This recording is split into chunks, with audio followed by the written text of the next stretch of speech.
ওমর যা রাগ ছিল বাবা তার চেয়ে আরো 7 গুণ রাগ বেড়ে গেল। ওমর নবীর দিকে আর দৌড়ালো না, সোজা তলোয়ার খানা নিয়ে বাবা ওমরের বোন ফাতেমার বাড়ির দিকে চলে গেল। দরজার গুড়িতে বাপজি ডাক দিল না যাওয়ার পর দরজার গুড়িতে কানটা ওমর লাগিয়ে দিল, দেখে আমার ভাই আর বোন কি আলোচনা করে। কিতাবে পাওয়া যায় ওমরের বোন ফাতেমা আর শাহিদেরা দুজনা ঈমান আনার পর আল্লাহর নবী একজন খাব্বাব নামক সাহাবাকে নবী বললেন, যাও খাব্বাব এই ফাতেমা আর ওর স্বামী শাহিদকে যাও বাড়ি থেকে যাও, কলমার দাওয়াতটা আমি তো দিয়েছি, তুমি যাও কোরআনটা ভালো করে শিখিয়ে দাও। কোরআন বাপজি শিখাছিলেন, ওমর খান বাপজি লাগিয়েছে রে বাবা। কোরআনের একটা আয়াত বাপজি কিছুটা তার কানে গিয়েছে, ইন্নী আলাল্লাহ। কোন মুফাসসিরিনে কেরাম লিখেছেন বাবা ওমরের কানে কোরআনের 3টা আয়াতের আওয়াজ বাপজি কানে চলে গিয়েছিল। ওমর বাপজি আরবি ভাষা জানতেন, যেহেতু তাদের মাতৃভাষা ছিল আরবি। ইন্নী আলাল্লাহ, আমার আল্লাহ বলেন আমি নিশ্চয় আমি আল্লাহ। এই আওয়াজটা ওমরের কানে পৌঁছাচ্ছে। ওমর চিৎকার করে বলল, বোন ফাতেমা দরজা খুলে দাও। হযরত ফাতেমা গলার আওয়াজ শুনে বুঝতে পেরেছেন আমার অন্য কেউ নয়, আমার ভাই ওমর। হযরত ফাতেমা জানতেন ওমরের মেজাজের ব্যাপারে। ফাতেমা মনে মনে ধারণা করে নিলেন কলমা পড়েছে, এটা শুনতে মনে হয় পেয়ে গেছে। আমার ভাই আমার বাড়িতে আমাকে মারার জন্য এসেছে। হযরত ওমরের বোন ফাতেমা খাব্বাবকে ডাক দিয়ে বলেছিল, খাব্বাব ভাই তুমি কোরআনটা নিয়ে তাড়াতাড়ি ঘরের আড়ালে চলে যাও। খাব্বাব বলে, কেন আমি আড়ালে যাব বললাম? বলে, ভাই আমার ভাই দেখতে মানুষ কিন্তু ভেতরটা মানুষ নয়, ভেতরটা চতুষ্পায় জানোয়ারের চেয়েও খারাপ আমার ভাই ওমর। ওরে ভাই হয়তো কোরআনকে বুঝবে না চিনবে না, তোমাকে মারবে আমাকে মারবে, আমার স্বামীকেও ছাড়বে না। শোনো হয়তো কোরআনটাকে নিয়ে ওমর টান মেরে ফেলে দেবে। ওরে ভাই খাব্বাব জীবন দিতে রাজি আছে, কোরআনের অপমান হতে দেব না, কোরআনটার ব্যতীত হতে দিব না। যার ভাই আর কথা বলিস না, তাড়াতাড়ি কোরআনটা নিয়ে একটু আড়ালে চলে যা ঘরের ভেতরে।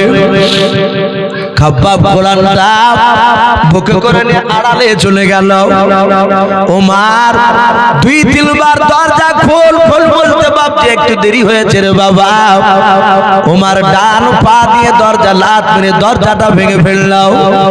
দরজা ভাঙার পর তাকে তার বোন ফাতেমা দাঁড়িয়ে আছে, তার দুলা ভাই শাহিদ দাঁড়িয়ে আছে রে বাবা। হযরত ওমর তার বোনকে কিছু বলল না, দৌড়ে গিয়ে নিজের দুলা ভাই শাহিদের দাড়িখানা বাপ যেভাবে ডান হাত দিয়ে নাই বাম হাত দিয়ে ধরে ফেলল। হযরত ওমর ডান হাত দিয়ে নাই বাম হাত দিয়ে দাড়িখানা ধরে ডাক দিয়ে বলেছিল, রে ভাই শুনলাম তুমি নাকি কলমা পড়ে নিয়েছো। ওমরের দোলা ভাই ডাক দিয়ে বলেছিল, ভাই ওমর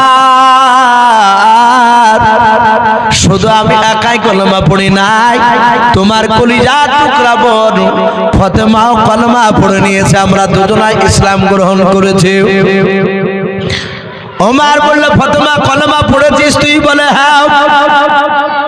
যারা বাপজি আল্লাহওয়ালা হয় ঈমানদার হয় তারা পৃথিবীর শক্তিকে ভয় পায় না রে ভাই, একমাত্র আল্লাহকে, আল্লাহ ছাড়া কাউকে ভয় পায় না। ঈমানদারদেরকে যত মারা যায়, যত কষ্ট দিবে ঈমানদারকে রে বাবা, তত ঈমানদারের ঈমানের ভোল্টেজ বাড়বে। জোরে বলুন সুবহানাল্লাহ। দেখবেন ইমানদারকে মারলে সে যদি ভেঙে পড়ে যায় তাহলে জানতে হবে আমরা পূর্ণাঙ্গ ইমানদার হতে পারি না।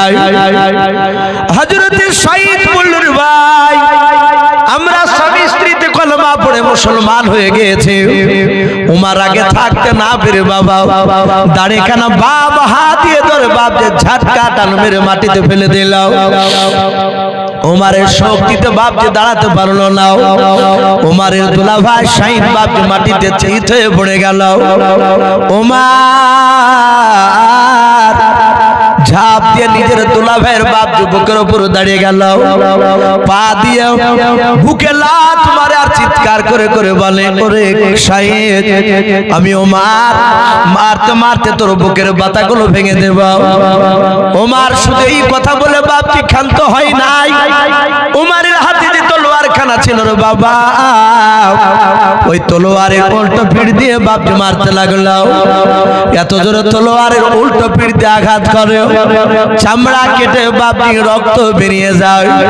হযরত উমার পা দিয়ে লাত মারে রে বাবা, উমারের মুখে পর্যন্ত নাই বাপ উমারের দোলা ভাই শহীদের মুখেও বাপ লাত মারতে লাগলো। হযরত শহীদের মুখ দিয়ে রক্ত বেরোতে লাগলো। হযরত ফাতেমা সাইডে দাঁড়িয়ে দাঁড়িয়ে কান্না করতেছে আর বলছে ভাই আমার স্বামীকে তুমি মেরো নাও।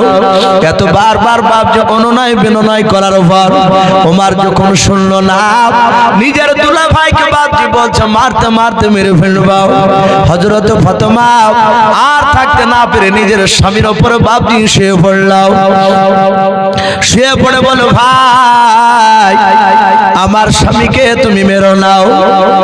ওমরের দিলটা বাপজি পাথরের ন্যায় হয়েছিল, ওমরের দিলের ভিতর বাপজি তখন নূরের জ্যোতি বাপজি লাগে নাই, নূর বাপজি তার দিলের ভিতর জ্বলে ওঠে নাই রে বাবা।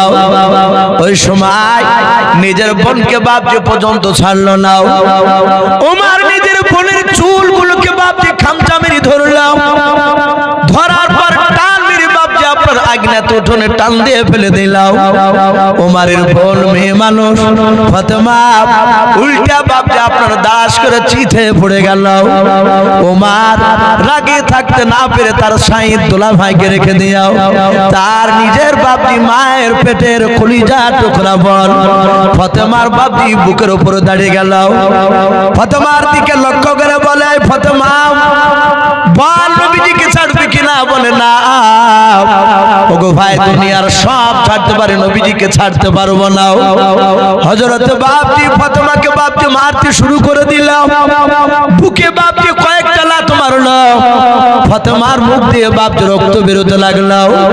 ফাতেমার শরীরে বাপজি তলোয়ার দিয়ে আঘাত করতে লাগলো উল্টো পিঠ দিয়ে। ওমর বাপজি লুটালুটি পড়ে ওই ফাতেমা, আর ওমর ডাক দিয়ে বলে ফাতেমা রে এখনো বাঁচতে চাইলে কলমা ছেড়ে দে, নবীকে ভুলে যাও। ওমরের বোন কলিজা টুকরা ফাতেমা কাঁদেন আর বলেন ভাই আমি তোমার কলিজা টুকরা আদরের বোন রে ভাই, আমাকে মারতে মারতে যদি ধুলার সাথে যদি মিশিয়ে দাও এই কলিজার ভেতর থেকে আমার নবীজিকে তুমি টান মেরে ফেলে দিতে পারবা না। আমি আল্লাহর নবীজিকে বড্ড ভালোবাসি ভাই। ওমর মারতে মারতে মারতে মারতে ডাক দিয়ে বলো বোন ফাতেমা একবার আমার কাছে তুই জানের ভিক্ষা চাও, কলমা না ছাড়লো একবার শুধু জানের ভিক্ষা চা, আমি তোকে ছেড়ে দেব। হযরত ফাতেমা কাঁদেন আর বলেন ওগো ভাই আল্লাহর নবী বলেছেন একমাত্র আল্লাহকে ছাড়া কারো কাছে সাহায্য চাওয়া যাবে না। আমি জানের ভিক্ষা তোমার কাছে চাইবো না ভাই। ও ভাই তুমি জান করে তুমি আমাকে মেরে না। ওমর মারতেছে আর ফাতেমা কাঁদেন আর বলেন ওগো ভাই ছোটবেলা থেকে আমাকে মেলা দেখতে নিয়ে যেতে গেল ভাই, মেলা দেখতে যেতে যেতে আমি হাঁটতে যখন পারতাম না আমি বলতাম ভাই গো আর হাঁটতে পারি না। ওই সময় তুমি যে আমার কলিজা টুকরা ভাই ওমর তুমি আমাকে কোলে করে নিয়ে তুমি মেলা তালায় নিয়ে যেতে। ওরে ভাই তুমি আমাকে আদর করতে, তুমি আমাকে মহব্বত করতে, তুমি ভালোবাসতে। ওগো ভাই অনেকদিন দেখেছি তোমার নিজ হাত দিয়ে তুমি আমাকে খাবার তুলে তুলে খাওয়াতে। ওরে ভাই সে হাত দিয়ে তুমি তোমার বোনকে মারতে গিয়ে তোমার কষ্ট হয় না। আল্লাহ রসুলের বাপ কি সাহাবা হযরত ওমর তখন বাপ নবীজিকে বাপ চেনে নাও। ওমর মারতে মারতে ওমর মনে মনে চিন্তা শুরু করে দিল, ওই আব্দুল্লাহর ছেলে মুহাম্মদ এমন কি জাদু করেছে আমার বোন ফাতেমাকে, তার স্বামী শাহিদকে যে জাদু থেকে বেরিয়ে আসে নাই, জীবন দিয়ে দেব তাও বলে। হযরত ওমরের দিলের ভিতরটায় বাবা নূরের বাপ যদি একটু জ্বলে উঠেছে। আল্লাহ কোরআনে বলেছেন মাইয়াহদিহিল্লাহু ফালা মুদিল্লা লাহু ওয়া মাইয়ুদলিলহু ফালা হাদিয়া লাহু। আমার আল্লাহ বলেন আমি যখন কাউকে হেদায়েত বানাবো, পৃথিবীর মানুষ নাই তাকে গুমরা বানাবে, আর আমি যাকে গুমরা বানাবো পৃথিবীর মানুষ নাই তাকে হেদায়েত বানাবে। বলুন সুবহানাল্লাহ। ওমরের দিলের ভিতরে বাপকে নূরের জ্যোতি জ্বালিয়ে দিয়েছেন। ও বাপজি ভাইরা, এই জন্য অনেক মানুষ বাপজি অনেক মানুষকে কাফের বলে, অনেক মানুষ বাপজি আপনার হাদিস কোরআন না বুঝে বলে তুই বেঈমান, তুই জাহান্নামী, তুই জান্নাতে যেতে পারবি না, তুই জাহান্নামের কুকুর। এইভাবে বাপজি অনেক সময় অনেক মানুষকে বাপজি আপনার কত কথা বলে, দুঃখ দেয়। ও বাপজি ভাই, নামাজ যদি না পড়ে তাকে মিষ্টি ভাষায় থেকে নামাজের দাওয়াত দেন, জাহান্নামী, নবী দুশমন, তুই বেঈমান, তুই এইভাবে কথা বাপজি বলা যাবে না। আজ লোকটা নামাজ পড়ে নাই, হয়তো আগামী 1 মাস পরে বাবা আপনার চেয়ে হয়তো সেই ব্যক্তি নামাজে হয়ে যেতে পারে না। দেখা যায় সারা রাত বাপজি নামাজ পড়ে বাপজি ভালো কাজ ছাড়া খারাপ কাজ করে না।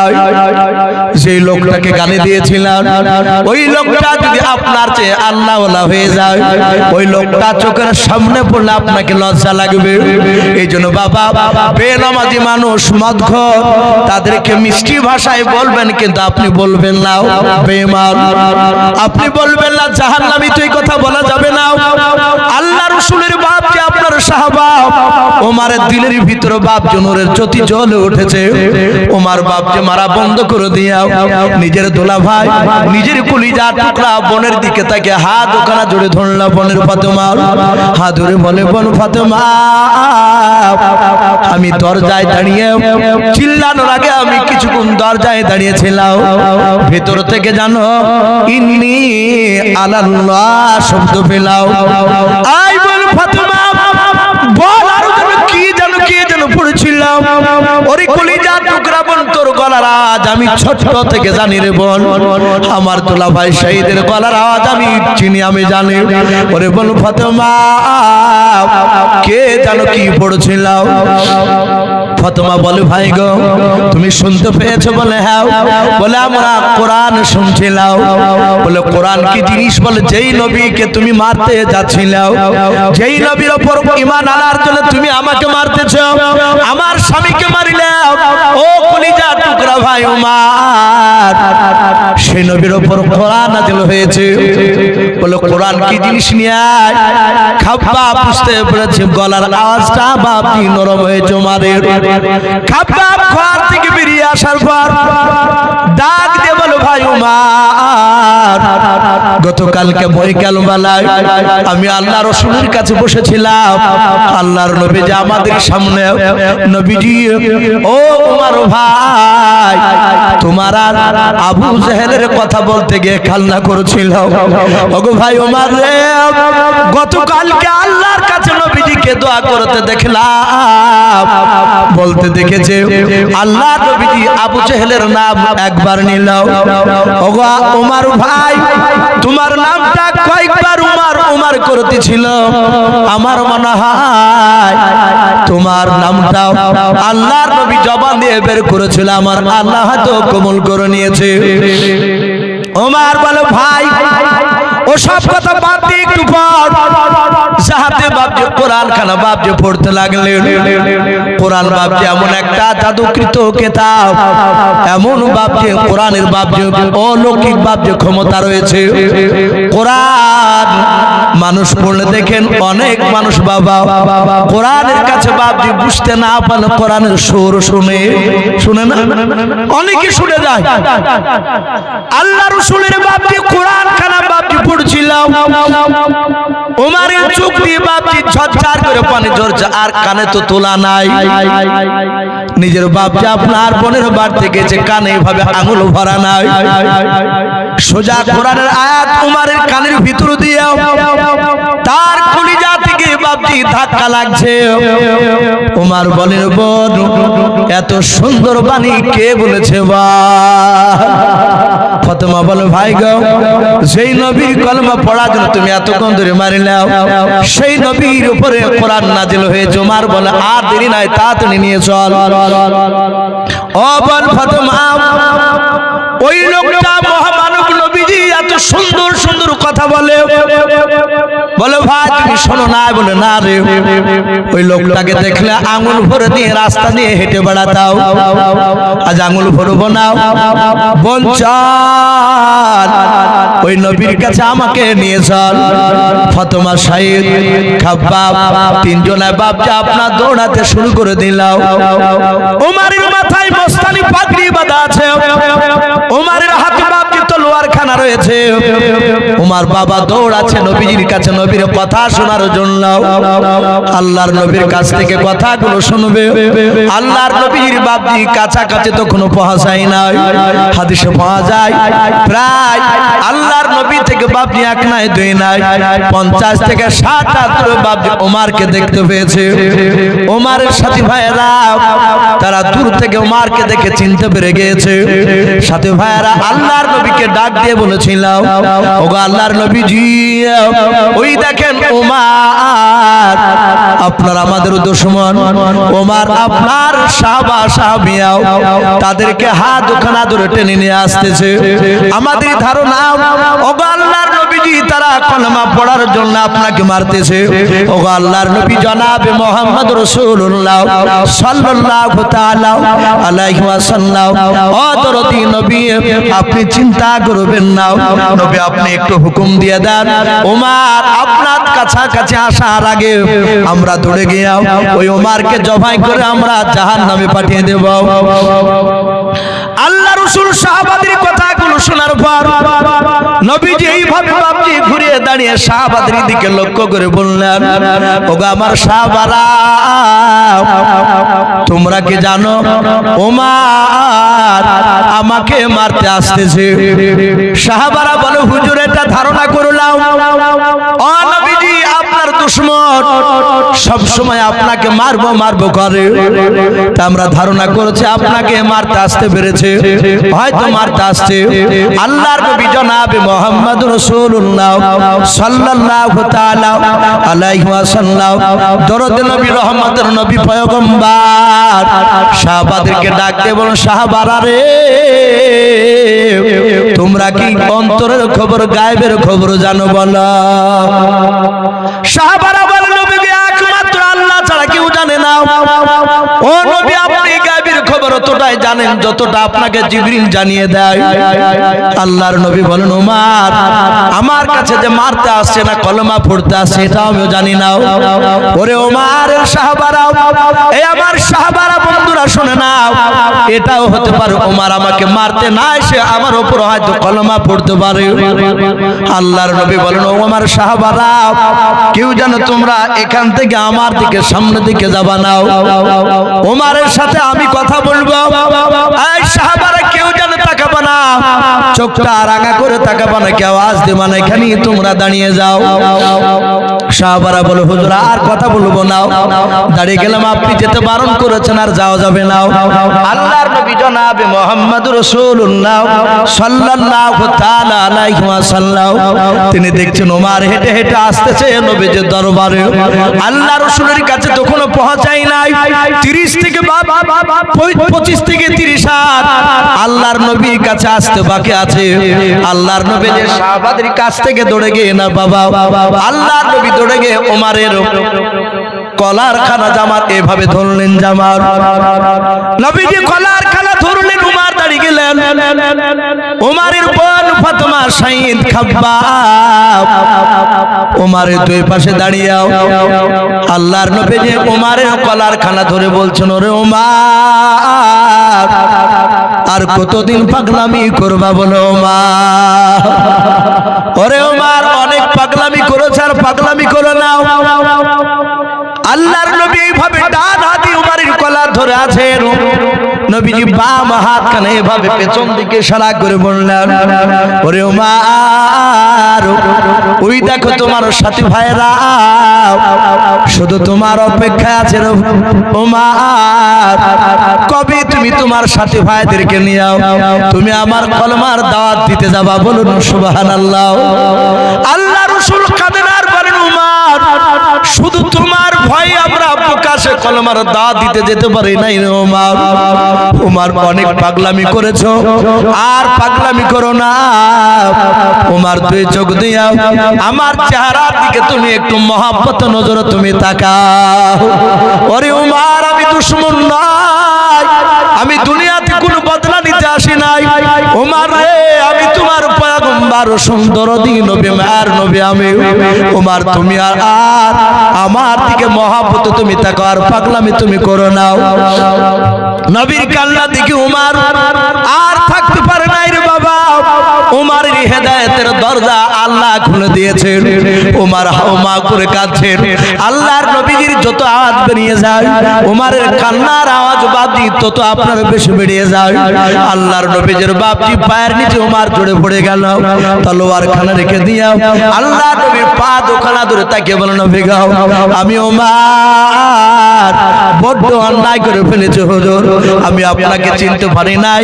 ওগো আল্লাহর নবী আজকে চিনতে পেরেছেন নবী, এই তলোয়ার দিয়ে হয় আপনি আমাকে জবাই করে দাও নতুবা আপনার কলমা পড়ে মুসলমান বানিয়ে নাও। আল্লাহর নবী বলেন, এই পাগলা ওমর আমি দুনিয়ার মুখে বদলা নিতে আসি নাই রে ওমর। কোরআন আল্লাহ বলেছেন, ওমা আরসালনাকা ইল্লা রাহমাতাল লিল আলামিন, আমার আল্লাহ বলেছেন আমি রহমতের ভান্ডার থেকে রহমতের নবী করে পাঠিয়েছি। আল্লাহর নবী বলেন, ওমর উঠো। আল্লাহর নবী ওমরকে বাপজি তুলে নিয়ে বুকের সাথে জড়ো ধরে ওমরের কপালে চুমা দিয়ে বলেন, ওমর কলমা পড়ে নাও, কলমা লা ইলাহা, ভাই লজ্জা করেন একটু পড়ে নি, লা ইলাহা ইলাহা ইল্লাল্লাহ, লা ইলাহা ইল্লাল্লাহ মুহাম্মাদুর রাসূলুল্লাহ সাল্লাল্লাহু তাআলা আলাইহি ওয়াসাল্লাম। ও বাপজি ভাইরা, এই হাজার হাজার সাহাবার মধ্যে রে বাবা সব সাহাবা বাপজি কান্না শুরু করে দিলেন ওমরের ঈমান আনার কথা শুনে। আল্লাহ রাসূল বলেন, ওমর শুনে নাও আমি 63 বছর বেঁচে আছি আর বেশি দিন বাঁচব না। আমার হাতে দাঁড়ায়, জবানের দাঁড়ায়, পায়ের দাঁড়ায় ওমর রে কোনদিন যদি তুমি ব্যথা পেয়ে থাকো হয় তুমি মাফ করে দাও নতুবা তার প্রতিশোধ বদলা তুমি নিয়ে নাও। প্রকাশ মজলিসে সাহাবা ওমর পা দুখানা জোরে ধরে বলছেন, হুজুর আমি সেদিন অন্যায় করেছিলাম। আগো নবী আপনি কোনদিন অন্যায় করেন নাই, রাসূল চুল পরিমাণ আপনি বেয়াদবি করেন। আগো নবী আমরা অন্যায় করেছি, আমি আপনাকে তলোয়ার নিয়ে মারতে গিয়েছিলাম, সেই দিনের জন্য আজও মাপ চাই। নবী বলেন, ওমর রে আমি যে মাফ করে দিয়েছি তোমাকে। বলে হুজুর আজ যেমন মাফ চাইছেন আপনি, আপনার কাছে আজও আমি মাফ চাই, আপনি আবার মাফ করে দেন নবী, আমি যে আপনাকে বড্ড ভালোবাসি। আমার বিশ্ব নবী বলেন, ওমর আমি তোমাকে ভালোবাসি, আমি মাফ করে দিলাম। আমার বিশ্ব নবী ওমরকে বসতে বললেন। নবী বলেন, উসমান তুমি দাঁড়িয়ে যাও, নিজের আপন জামাই।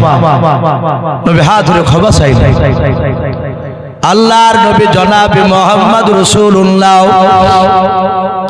সাল্লাল্লাহু তাআলা আলাইহি ওয়াসাল্লাম দরদি নবী আমার সব সাহাবার কাছে বাপজি এক এক করে বাপজির নাম ধরে ডাকেন আর ক্ষমা চাইছেন। হযরত আবু বকর উনি মনে মনে ভাবলেন, আল্লাহর নবী এইভাবে যদি সব সাহাবার কাছে যদি ক্ষমা চায়, দরদি নবী যে আমাদের কাছে ক্ষমা চান মানে আল্লাহর নবীকে বেয়াদবি করা হচ্ছে। হযরত আবু বকর ডাক দিয়া বলে, নবী গো, সব সাহাবার কাছে আপনি এভাবে ক্ষমা চাইবেন না। ও আল্লাহর নবী, যে আপনি কোন সাহাবার কাছে আপনি অন্যায় করেন নাই, বলুন সুবহানাল্লাহ। বাপজি আমার সোনালালেরা, আমার বিশ্ব নবী, দরুদ নবী, রহমতের নবী মুহাম্মদ রাসূলুল্লাহ সাল্লাল্লাহু তাআলা আলাইহি ওয়াসাল্লাম সারা পৃথিবীর শ্রেষ্ঠ হওয়ার পরেও এটা পৃথিবীর মানুষকে শিক্ষা দিয়েছে। আল্লাহর নবী শিক্ষা দিয়ে দিয়েছে যে আমি পয়গম্বর, আমি ক্ষমা চাই আমার উম্মতিদের কাছে। আমার উম্মতিরা তারা আমার ইন্তেকাল করার পর কিয়ামত পর্যন্ত তারাও মানুষের কাছে ক্ষমা চাইবে। আমরা চাইবো তো বাপ, আজ থেকে বলুন ইনশাআল্লাহ। সারা পৃথিবীর শ্রেষ্ঠ নবী যদি ক্ষমা চায়, তাহলে আমাদের কতটা ক্ষমা চাওয়া দরকার। অনেক মানুষ বাপজি জীবিত অবস্থায় টাকার অহংকারে, বংশের বড়াই দেখে একটা গরিব মানুষকে সে আঘাত দিয়েছে। অনেক মানুষ বলেছে যে চাচা, আপনি তো অমুক দিন ওই লোকটাকে আপনি আঘাত দিয়েছিলেন, তাকে উচিত হয়নি আপনার এটা আঘাত দেওয়া। চাচা, আপনি তো বাঁচবেন না, আপনি বিছানায় পড়ে আছেন, কখন আছেন কখন নাই, একটু ওকে ডেকে একটু মাপ চান না। উত্তর দিয়েছে, ও ভিখারির কাছে কেন আমি ক্ষমা চাইব? অহংকারে সাবধান। হয়তো কিয়ামতের ময়দানে গরিবটার ওই লোকটার জন্য আপনার সব ইবাদত বরবাদ হয়ে যাবে, আপনাকে জাহান্নামে যাওয়া লাগবে। এই জন্য বাপজি ক্ষমা চাইবে। সাহাবাদের সাথে দেখা হলে বাপজি দোয়া চাইতেন আর বলতেন, এভাবে, ভাই কি বাপজি আমাকে ক্ষমা করে দিও, যদি আমার দ্বারাতে যদি কোনো ব্যথা পেয়ে থাকো। বলে, না না ভাই, আপনি তো কোনো আঘাত দেন। তাদের কি সুন্দর ব্যবহার ছিল।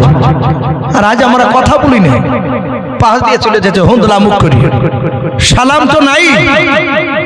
এখন আবার টুপি দেখে সালাম দেওয়া দিয়ে চলছে। ভাই না, সাবধান, ও সব করবেন না। আমরা শুধু দেখবো মুসলমান কিনা, কলেমা পড়ে কিনা, সে নাভির উপরে হাত বাঁধু আর নাভির নিচে হাত বাঁধু। এ নিয়ে বাপজি এখন আর বর্তমান দলাদলি করার সময় নাই, পরিস্থিতি খুব খারাপ বাপজি। হক কথা বলতে গেলে অনেক মানুষের গায়ে বাঁধে। সামনে দিন আরো ভয়ঙ্কর আসছে। আমাদের অকাপ সম্পত্তি বাপজি এ নিয়ে আন্দোলন করতে করতে হঠাৎ আন্দোলন বন্ধ হয়ে গেল। আশা করি খবর শুনতে পাচ্ছি 5 ডিসেম্বর পর্যন্ত সব নথি যা আছে বাপজি সব আপলোড করা কথা বলা হয়েছে। খুব সাবধান, মুসলমানের দিল সামনে খুব কঠিন। এ বেরিলি দেওবন্দি ফারাজি হানাফি সব করতে যাবে না ভাই। যেই সব আলেমরা বেরিলিকে কাফের বলছে, দেওবন্দিকে কাফের বলছে, হানাফিকে কাফের বলছে, কাফির বলছে বাপজি, আমি আপনাদেরকে বলবো সেসব আলেমদেরকে দাওয়াত করবেন না, ডাকবেন না। এরা বিবাদ লাগাতে এসেছে। মানুষকে বলো সে নামাজ পড়ে না, সে নামাজ পড়ো। সে আল্লাহকে চিনে না, আল্লাহকে চিনো। সে নাভির উপরে হাত বাঁধলো, নিচে বাঁধলো, এই নিয়ে ঝামেলা করতে যায় না। ও আল্লাহকে ডাকছে বাপজি। একটা মানুষও বাপজি এটা যারা গায়ের জোরে বলে, এই দলাদলি গুলো গায়ের জোরে করতে যায়। আমরা সকলেই দিনী ভাই। এক শ্রেণীর বেঈমানেরা তারা জানতে পেরেছে মুসলমানদের মধ্যে ঐক্য নাই। তাহলে আমাকে মারছে আর আপনি থেকে থেকে হাসছে, বলে ঠিকই করেছ। আবার এরকমও ফতোয়া দিচ্ছে। আমি কেন কথাটা বলছি, আমি কিছুদিন আগে একটা জায়গায় আঘাত পেয়েছি। জালসায় যাচ্ছি তো গাড়িতে বসে আমি যাচ্ছি, আর 5 গাড়িতে 16 চলছিল। কাজ খোলা আছে, আমি দেখতে পাচ্ছি সালাম দিলে তো ওরা উত্তর পাবে। আমি টুপি মাথা দিয়েছি, ওরা তো দেখতে পাচ্ছে। ওরা তাকাচ্ছে, দেখাচ্ছে ওদের কি সুমৌলানা আসছে। কাছে যাহাতে গিয়েছে আমি সালাম দিলাম, আসসালামু আলাইকুম রহমতুল্লাহ। ফটাম করে একজনা উত্তর দিয়ে বলছে, আপনার সালাম নেওয়া যাবে না। আমি বললাম ভাই দাঁড়াতো, আমার ভাইটাকে বলে গাড়িটা দাঁড়াতো। ভাই শোনেন, আমি তো জানি যে আমার এরা তো দুশ্মন না, আমি অনেক জায়গায় দেখেছি গেলে ছোট ছেলেরা পর্যন্ত দেখি সবুজ যাচ্ছে, অনেকে ভালোবাসা দেখতে পায়। এরা এই কথা বললো কেন যে ভাই আমার সালাম কেন নেওয়া হবে না? ভাই আমি কি অপরাধ করেছি? ফটাম করে বলছে আপনি দেব বন্ধু, আপনি নবীর দুশমন। আমি বললাম আস্তাগফিরুল্লাহ, আমি জীবনে যা ওয়াজ করি সব নবীর মহব্বতের ওয়াজ করি, সাহাবাদের নবীদের। আশা করি ইউটিউবে অনেকে শুনতে পারে, দেখলেন যে ছেলেগুলো রেকর্ডিং করছে, সব চ্যানেলগুলো আমার ব্যক্তিগত চ্যানেল না, এদের সাথে বছরখানেক আগ থেকে পরিচয় হলো। এরা আপনার রেকর্ডিং করে বেড়াচ্ছে, সব শুনছেন এদের ওয়াজ। বাবজি সব জায়গায় রসুলের মহব্বতের কথা বলে আমার সেদিন খুব আঘাত লাগলো। হাই রে মুসলমান, আমাকে বলছে যে সালামের উত্তর দেওয়া যাবে না আপনার। এই জন্য বাপজি হাতে পায়ে ধরে বলবো এসব বিপদের দিকে যাবেন না, পরিস্থিতি খুব খারাপ, আমাদের পিঠ সবারই দেওয়ালে ঠেকে গেছে। বাবা সামনে দেখেন আর হয়তো আর কয়েক বছর পর এই মাদ্রাসা মসজিদে নামাজ পড়তে পারবে কিনা সন্দেহ আছে। যেতে গেলেও অসুবিধা আছে বাপজি। তাই প্রতিটা বাপজি ভাইকে বলবো আমরা এক হবো, বলুন ইনশাআল্লাহ, বলুন ইনশাআল্লাহ। আমরা সালাম দাবি করব, লোকেরা যারা দেখে যে হ্যাঁ এরা সত্যি মুসলমান, নবীর জামানায় সাহাবারা রাস্তা দিয়ে হাঁটতে, বেঈমানেরা ইহুদিরাও তারা রাস্তাতে দূর থেকে এভাবে গলা উঁচু করে দেখতো রাসূলুল্লাহ আর সাহাবারা হাঁটছে, বলুন আলহামদুলিল্লাহ। তাদের চরিত্র দেখে এত মুগ্ধ হয়েছিল, তারা ঈমান এনেছিল। নবীকে মেরেছে এক হাতে, রাসূলের গালে থাপ্পড় মেরেছে বাম দিকে, 5টা আঙ্গুলের দাগ বসে গেছে ইহুদির হাতের আঙ্গুলে।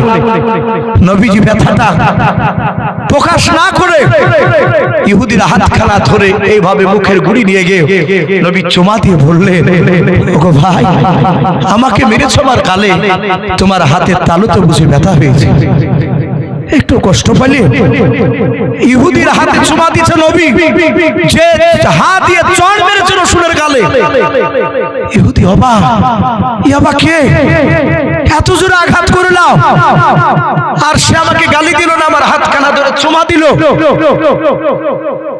সাথে হাতে বাপজি বলছেন, ওগো রাসূল আমি ইচ্ছাকৃত মেরেছিলাম, আমার ভুল হয়েছে, সত্যি আপনি নবী, আপনার কলমা পড়ে মুসলমান করে নেন, আমি আজ থেকে আপনার সাথে বেড়াবো, বলুন আলহামদুলিল্লাহ। এই ছিল রাসূলুল্লাহর চরিত্র।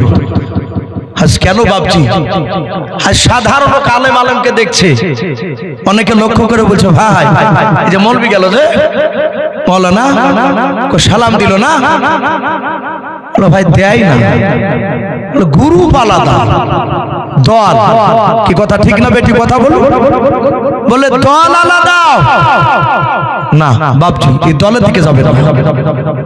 সম্মানিত ভাইরা, আমার বাবাজি বোনেরা, আমার পরের বক্তা উনি চলে এসেছে, আপনাদের সামনে উনি মূল্যবান কথা রাখবেন। বাপজি বক্তা বসে রেখে কথা বলা এটা আদবের খেলা।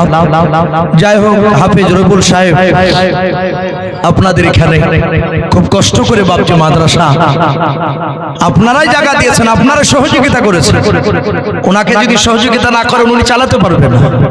কিন্তু একটা রাহাবার থাকে আপনাদের সরোপুর মাদ্রাসার এখন বর্তমান, উনি রাহাবার খুব কষ্ট করে বাপজি মাদ্রাসা ধরে আছে, আপনারা সকলেই ওনার ডাকে সাড়া দিবেন, বলুন ইনশাআল্লাহ।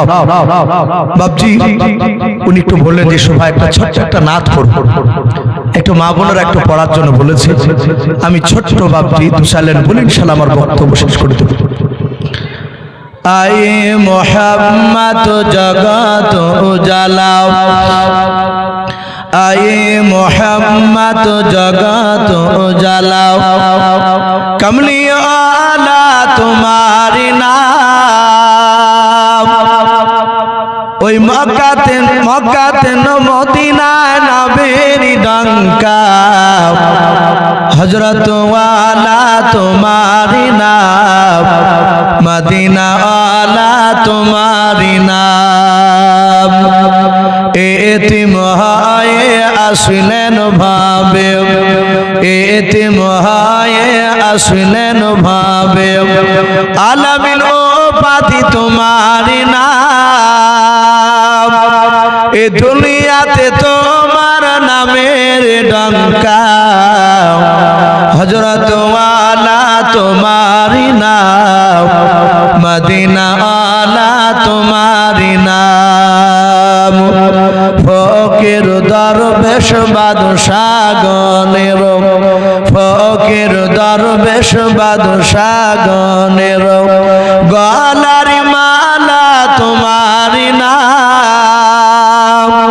ওই কিয়ামতে তোমার নামের ডঙ্কা হযরত ওয়ালা তোমারি নাম মদিনা ওয়ালা তোমারি নাম আই মোহাম্মদ জগত উজালাও কমলি ওয়ালা তোমারি নাম